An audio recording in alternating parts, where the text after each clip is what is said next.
Hi friends, ಎಲ್ರಿಗೂ ನಮಸ್ಕಾರ. ಇವತ್ತು ನಾನು ಏನು ರೆಸಿಪಿ ತೋರಿಸ್ತಾ ಇದ್ದೀನಿ ಅನ್ನೋದು ನಿಮಗೆ ತಮ್ಮನೇಲಿ ನೋಡಿ ಆಲ್ರೆಡಿ ಗೊತ್ತಾಗಿರುತ್ತೆ ಅಂದ್ಕೊತೀನಿ.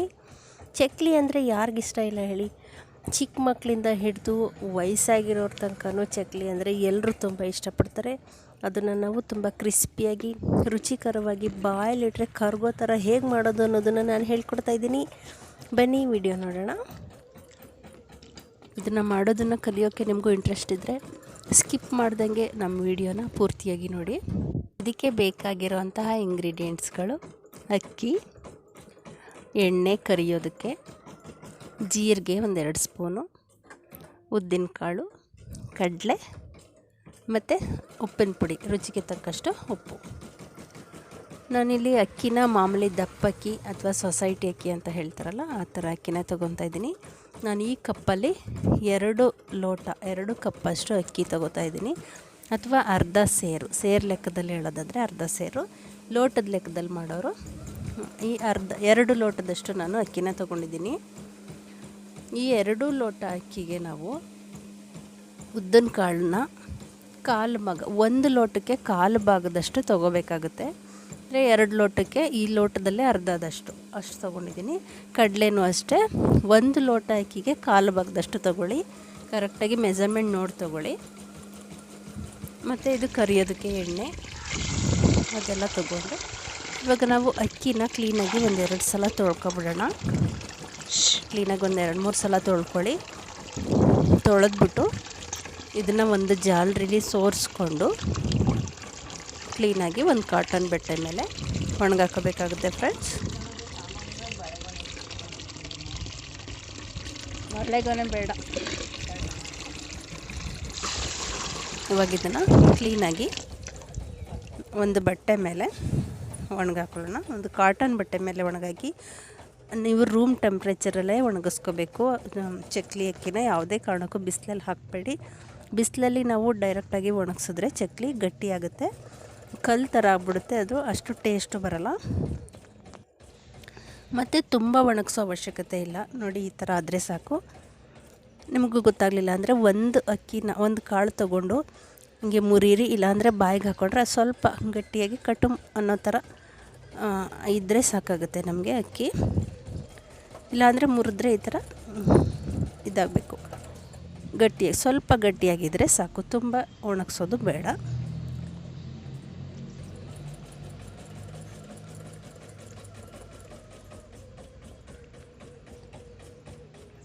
ನೋಡಿ, ಇದನ್ನು ಮುರಿದ್ರೆ ಈ ಥರ ಕಟ್ಟಾಗಬೇಕು. ಮೆತ್ತಗಿರಬಾರ್ದು, ತುಂಬ ಒಣಗಲೂಬಾರ್ದು. ಇದನ್ನು ಕರೆಕ್ಟಾಗಿದೆ ಎತ್ಕೊಳ್ಳಿ. ಇದನ್ನು ಲೈಟಾಗಿ ಹುರ್ಕೋಬೇಕಾಗುತ್ತೆ ನಾವು ಅಕ್ಕಿನ. ತುಂಬ ಹುರಿಯೋದು ಬೇಡ, ಬರೀ ಬಿಸಿ ಆಗೋಷ್ಟು ಹುರಿದ್ರೆ ಸಾಕು. ತುಂಬ ಹುರಿದ್ರೆ ಚಕ್ಲಿ ಚೆನ್ನಾಗಿರಲ್ಲ, ಗಟ್ಟಿಯಾಗುತ್ತೆ ಫ್ರೆಂಡ್ಸ್. ಲೈಟಾಗಿ ಹುರ್ಕೊಳ್ಳಿ. ಅಕ್ಕಿ ಸ್ವಲ್ಪ ಬಿಸಿ ಆಗೋಷ್ಟು ಹುರಿದ್ರೆ ಸಾಕಾಗುತ್ತೆ ನಮಗೆ. ಮತ್ತು ಪೂರ್ತಿ ನೀವು ಲೋ ಫ್ಲೇಮಲ್ಲೇ ಹುರ್ಕೊಳ್ಳಿ ಫ್ರೆಂಡ್ಸ್.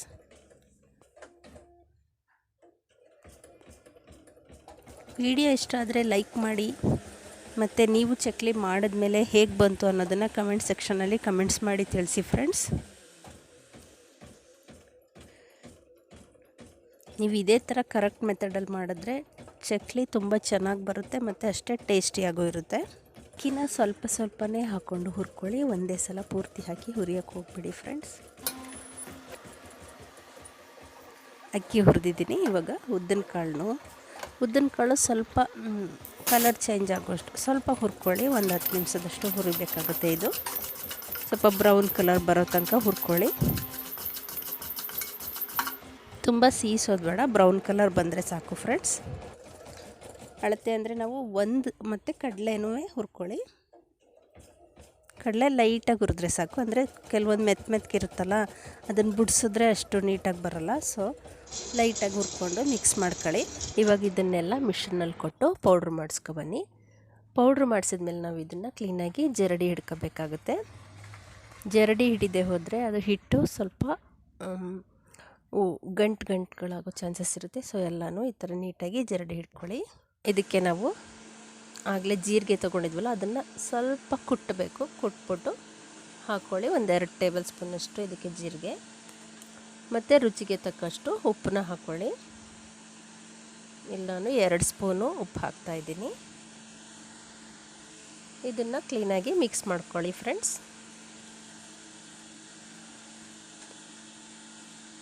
ಈ ಅಳತೆಗೆ ಒಂದು 100 ಗ್ರಾಮಷ್ಟು ಎಣ್ಣೆನ ಚೆನ್ನಾಗಿ ಕುದಿಯೋ ಥರ ಕಾಯಿಸ್ಕೊಂಡು ನೋಡಿ ಈ ಥರ ಹಿಟ್ಟು ಮೇಲೆ ಸುತ್ತ ಹಾಕಬೇಕು.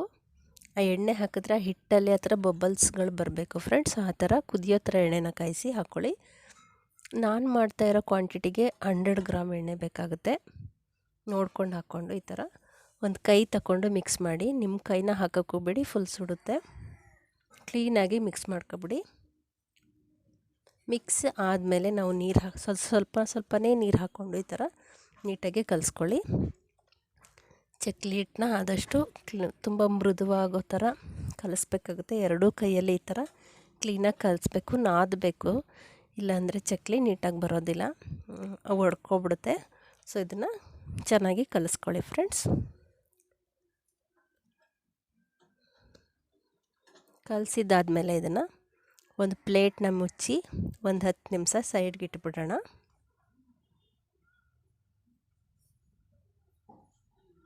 ಫ್ರೆಂಡ್ಸ್ ಇವಾಗ ಚಕ್ಲಿನ ಒತ್ಕೊಳ್ಳೋಣ. ನಾನಿಲ್ಲೊಂದು ಕಾಟನ್ ಬಟ್ಟೆನ ಹಾಕ್ಕೊಂಡಿದ್ದೀನಿ ಚಕ್ಲಿ ಒತ್ಕೊಳ್ಳೋದಕ್ಕೆ ಅಂತ.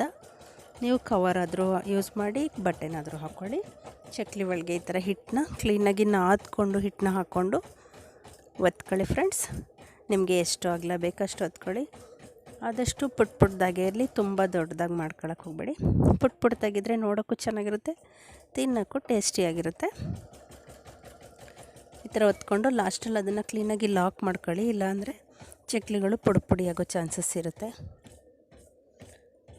ನೀವು ಕರೆಕ್ಟಾಗಿ ಹದವಾಗಿ ಮಾಡಿದ್ರೆ ಎಣ್ಣೆ ನಾವು ಹಿಟ್ಟು ಮೇಲೆ ಹಾಕ್ಕೊಳ್ಳೋ ಎಣ್ಣೆ ಜಾಸ್ತಿನೂ ಆಗಬಾರ್ದು, ಕಡಿಮೆನೂ ಆಗಬಾರ್ದು. ಜಾಸ್ತಿ ಆದರೆ ಪುಡಿ ಆಗುತ್ತೆ, ಕಡಿಮೆ ಆದರೆ ಗಟ್ಟಿಯಾಗುತ್ತೆ. ನೋಡಿಕೊಂಡು ಕರೆಕ್ಟ್ ಮೆಜರ್ಮೆಂಟ್ಗೆ ಹಾಕ್ಕೊಳ್ಳಿ ಫ್ರೆಂಡ್ಸ್. ಕ್ಲೀನಾಗಿ ಬರ್ತಾಯಿದೆ ಅಲ್ವಾ ಚಕ್ಲಿ? ಇದೇ ಥರ ಬರಬೇಕು, ಎಲ್ಲೂ ಮಧ್ಯೆ ಕಟ್ಟಾಗಬಾರ್ದು. ಈ ಥರ ನೀಟಾಗಿ ಬಂದರೆ ಚಕ್ಲಿ ಕರೆಕ್ಟಾಗಿ ಹದವಾಗಿದೆ ಅಂತ ಅರ್ಥ. ಇವಾಗ ಮತ್ತೆ ಹಾಕ್ಕೊಂಡು ಇನ್ನು ಸ್ವಲ್ಪ ಒತ್ಕೊತಾ ಇದ್ದೀನಿ. ಸ್ವಲ್ಪ ಎಣ್ಣೆ ಜಾಸ್ತಿ ಕ್ವಾಂಟಿಟಿಲಿದ್ದರೆ ಜಾಸ್ತಿ ಒತ್ಕೊಂಡು ಬೇಯಿಸ್ಕೊಬೋದು. ನೀವು ಎಣ್ಣೆ ಕಾಯೋಕ್ಕೆ ಕಮ್ಮಿ ಕ್ವಾಂಟಿಟಿ ಇಟ್ಟಿದ್ದರೆ ಕಮ್ಮಿ ಹಾಕ್ಕೊಂಡು ಬೇಯಿಸ್ಕೊಳ್ಳಿ ಫ್ರೆಂಡ್ಸ್. ಜಾಸ್ತಿ ಬೇಯಿಸೋದ್ರಿಂದ ಕಮ್ಮಿ ಟೈಮಲ್ಲಿ ಬೇಗ ಕೆಲಸ ಮುಗಿಯುತ್ತೆ. ನೀವು ಕಡಿಮೆ ಎಣ್ಣೆ ಇಟ್ಕೊಂಡು ಬೇಯಿಸೋಕ್ಕೋದ್ರೆ ತುಂಬ ಟೈಮ್ ಜಾಸ್ತಿ ತಗೊಳುತ್ತೆ.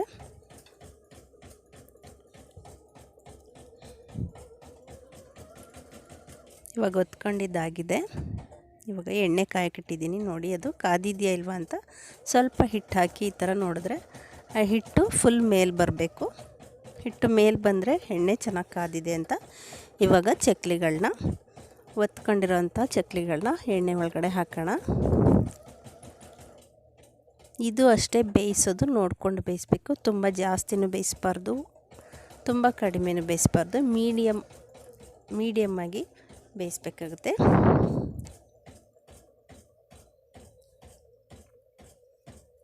ಚಕ್ಲಿದು ಘಮ ಬರ್ತಾಯಿದೆ ಬೇಯಿಸ್ತಾಯಿದ್ರೆ. ಅದು ಬೇಯೋ ಅಷ್ಟರಲ್ಲಿ ಮತ್ತೆ ಇನ್ನೊಂದು ಸ್ವಲ್ಪ ಚಕ್ಲಿನ ಒತ್ಕೊಳ್ಳೋಣ ಬನ್ನಿ.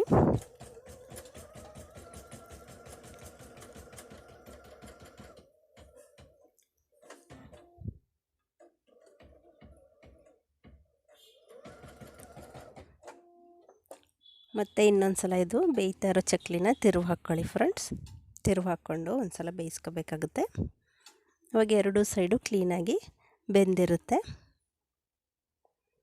ನಮ್ಮ ವಿಡಿಯೋ ಇಷ್ಟ ಆದರೆ ಲೈಕ್ ಮಾಡೋದನ್ನು ಮರಿಬೇಡಿ, ಹಾಗೆ ಶೇರ್ ಮಾಡಿ ಫ್ರೆಂಡ್ಸ್.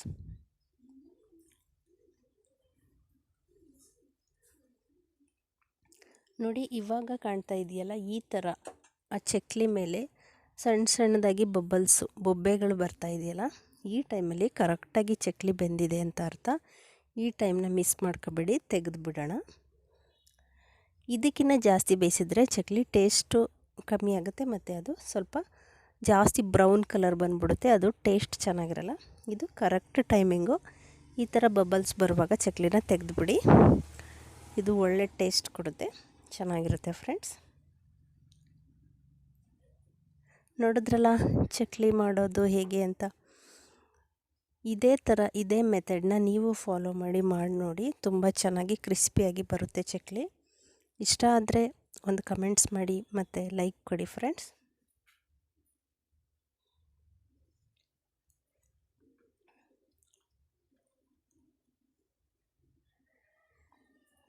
ಇನ್ನೊಂದು ಸ್ವಲ್ಪ ಇತ್ತು, ಅದನ್ನು ಬೇಯಿಸ್ಕೊತಾ ಇದ್ದೀನಿ.